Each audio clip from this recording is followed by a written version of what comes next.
Hi guys. Um, just wanted to make a video here so that maybe I can help somebody, down the road. Because us as brothers like that, we should be helping one another when it comes to, you know, healing ourselves, making ourselves better, elevating each other, and knowing our true worth. And I like to give a shout out to the guys at Empower Man. Yeah, I listen to a lot of their videos, but I watch other videos as well and gain a lot of insights.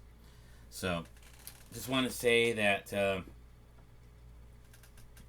want to talk about one subject in particular like that, and that would be cheating.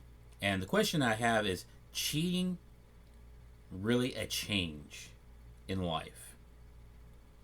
Is it really a change of one's life like that to cheat?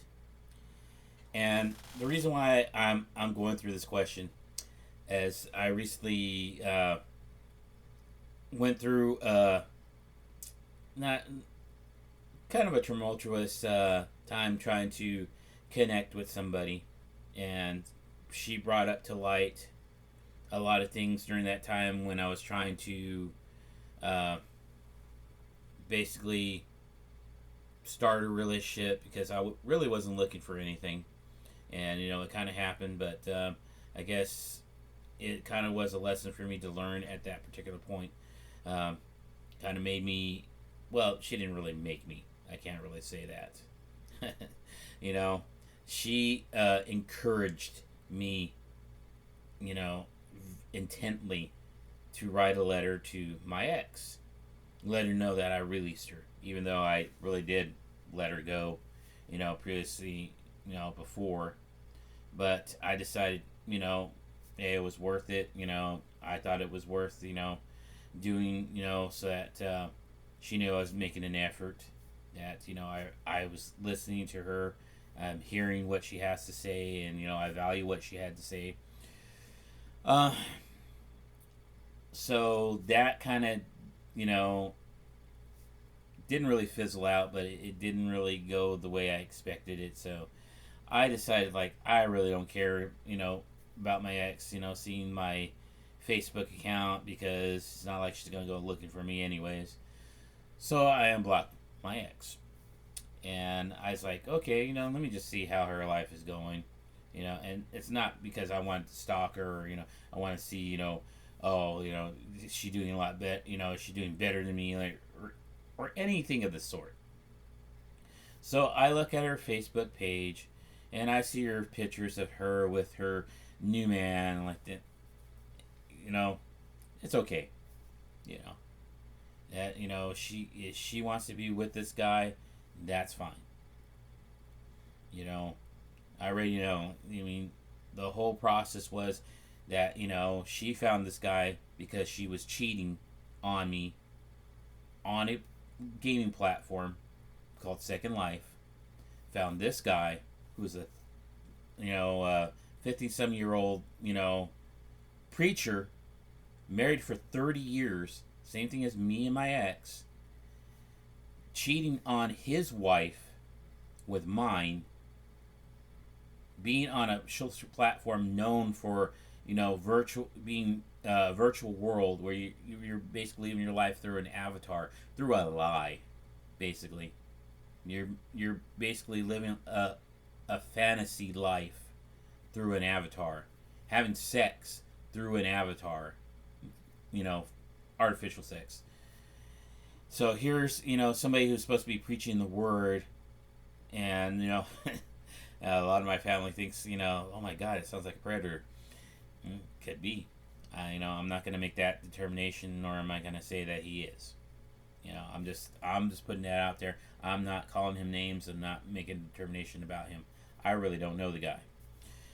But I do know that, she came back with a lot of things to say about the wife and things that I think were unfair. I think that she probably said a lot of things about me in the same way she said about the wife. But we're getting off topic. We need to get back on the subject, which is the cheating and the change of life. I was looking at her Facebook and I saw the pictures, and there's no problem like that. I saw a picture of my granddaughter, which I went ahead and downloaded because it was a nice picture of my granddaughter. And then I see some comments from people, and some people that I thought were support system telling her that they were happy for her. So that kind of triggered me. But the one thing that triggered me the most was the comment where one of her coworkers from Methodist that she used to work at asked her, how she was doing. That she looked good. I mean, it wasn't anything that really say. She said, "Well, I decided to change my life, and I'm happy." That struck a chord. Okay, so in essence, you're saying that when you say I changed my life, let's put that in the context that it really is. I changed my man, and I'm okay with the outcome that happened. That's the real. That's the real message that's being conveyed. Because the thing was that I know she was with this guy longer than the 2 years that I figured out that she was with, and that she basically throughout our entire marriage was looking for somebody else to replace me. And it's a hard truth like that. You have to come to the realization that yes, you're replaceable. Absolutely, I am replaceable. But I guarantee you like that, she's not going to find anybody like me. Nobody like me. And that's the one thing that she is going to miss. Because then she's going to compare all other people like that to who? The 30-year-old, relationship that she had. That's what. And she can lie to herself. She can, make excuses and all this other stuff. But in the long run, and in the short term, like that, she's gonna realize that she's just really, looking for what we had before. Why should she get a preacher? Because I used to be, a minister back in the day. Being a former Jehovah's Witness, and I know it's a cult, but you're still a minister. So that's the reason why she went with pastor. Now, why she went with somebody that was totally different than me, as far as skin tone? Well, I have my suspicions. And I'll tell you what my suspicions are. Back in the day, in the first year of marriage, she was pregnant with my third daughter. And we had some neighbors that she kind of got close to because we started having some issues because her mother decided to show back up. And this was a part of contention of my boundaries where I was getting abused by her mother. She was the third person in our marriage, and of course you don't marry into a family to have your mom like that be like a third wife telling you what to do. That's what happened. And that's my fault because I allowed it. So don't get me wrong, I'm not blaming my wife here. Just explain the circumstances. So anyways, my mother-in-law is interfering in my marriage. And she decided one day that because we decided to move, and I told her that I couldn't stand, her mom being involved in what we were doing. It was, weighing on me, and of course my wife decided that, she was going to go ahead and do that, and we're going to try to, make this thing work. But her mother obviously didn't want to give up on her daughter because, that was her source of supply. And comes looking for her and, starts a lot of junk. And it finally got to me. And unfortunately, circumstances got out of control where I decided that there was, only one way out of this marriage, and it was to give back her daughter to her. And of course, in Jehovah's Witnesses, there's only two ways to get out of a marriage. Either you die, which I wasn't about go harming myself, I respect my wife too much. And infidelity. Well, I chose the stupider of the latter, which I should have just went ahead and had the marriage, left back for home, and just allowed her to stew in her own you know decision whether or not she wanted to continue with her marriage or she wanted to go ahead and continue with her mom and her her relationship with her mom and the dynamic there. This is real, people. There's no editing here. With the dynamic that was going on, that's what I should have done. That would have been the smart thing. But I chose the stupider of the two choices, and it really ruined my marriage. Uh, I was in the fantasy world. I was not in the right state of mind. I was messing with a lot of women. But the thing is, like that, because of the interference, I felt alone, and I was looking for that, you know, interaction, that human connection that I wasn't getting from my wife. And that's why I think I liked a lot of attention from different women, because I always felt like I was never good enough for anybody because of the abuse that I suffered in my life, the trauma that I went through, and that had a lot to do with the way that I perceived myself. Like, no, I'm not a really good looking guy like that. Why can't I get women like that? But you know what? I'm not ugly. I'm not no Brad Pitt, but I'm somebody's cup of tea. That's all I gotta say. But let's go back to what I'm saying.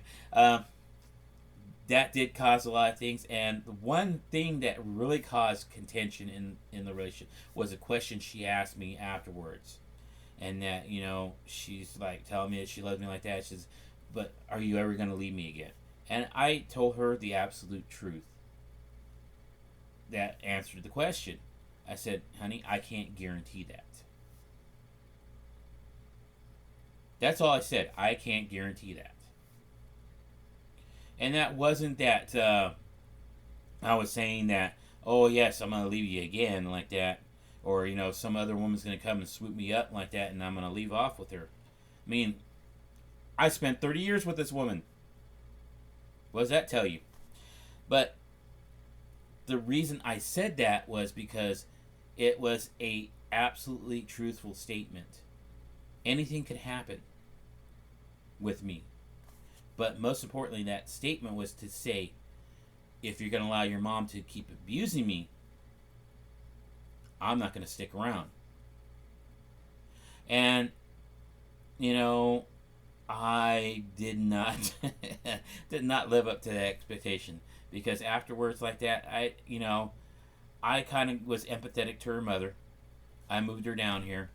Sure enough, she started up her old shit again, and my ex went back to the dynamic that she had with her mother, and that pretty much kept going till her mom passed away from cancer in the late 2000s. And well, not late 2000s, late about 2010s, early 2010s, I should say, not late 2000s. Sorry, we're basically in only 2024 and we're still in the early 2000s. So that particular person in her life no longer was a barrier for her. So she just went hog wild, thinking, well, I don't want to have regrets like my mom did. I don't want to have regrets like my dad did. Well, I don't think they had any regrets. That's just her, making excuses that she had regrets. But the thing is, when you groom somebody to be a supply for you, the only person that regrets anything is the person that got groomed.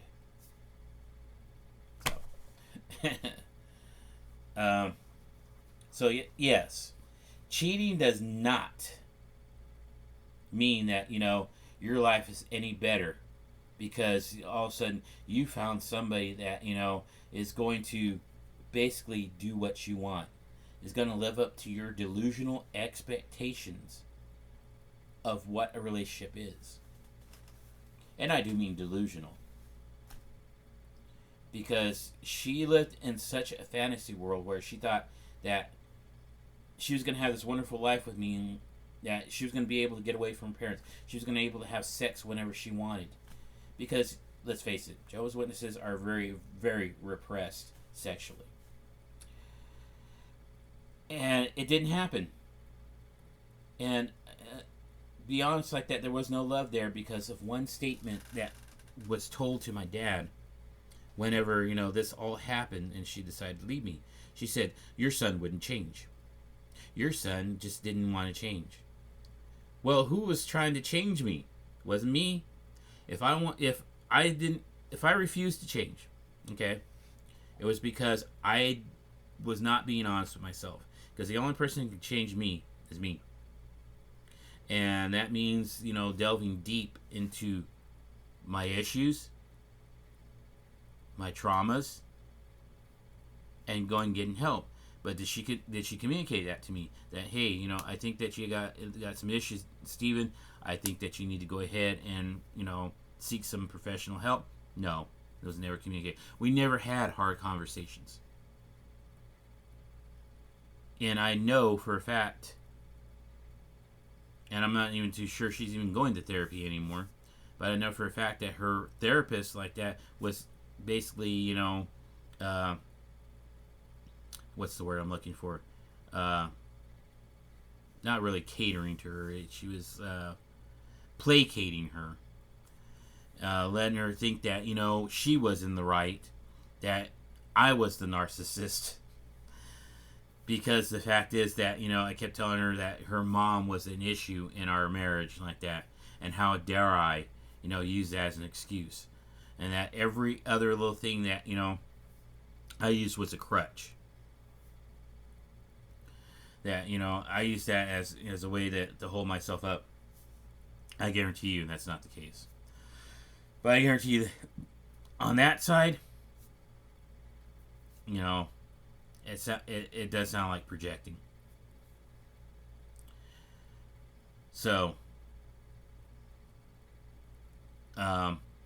she can have the best life possible. I have nothing against her. I have no ill will towards her, like she does towards me.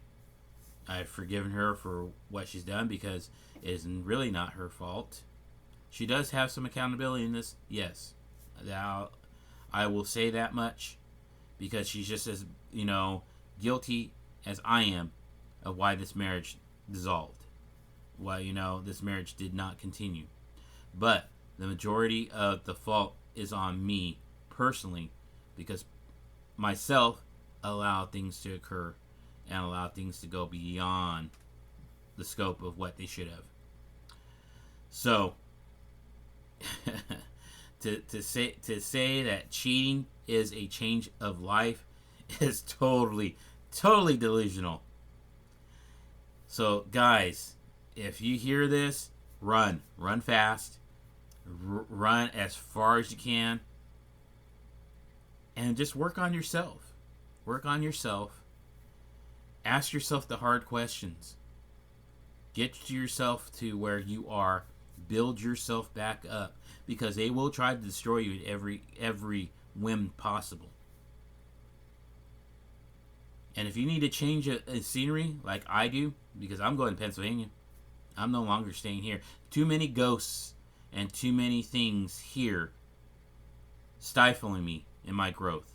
So I'm leaving. If you need that change of venue, do it. Do it now, without hesitation. So, just wanted to clear the air on that. I do not condone that kind of behavior. Don't condone that kind of mindset.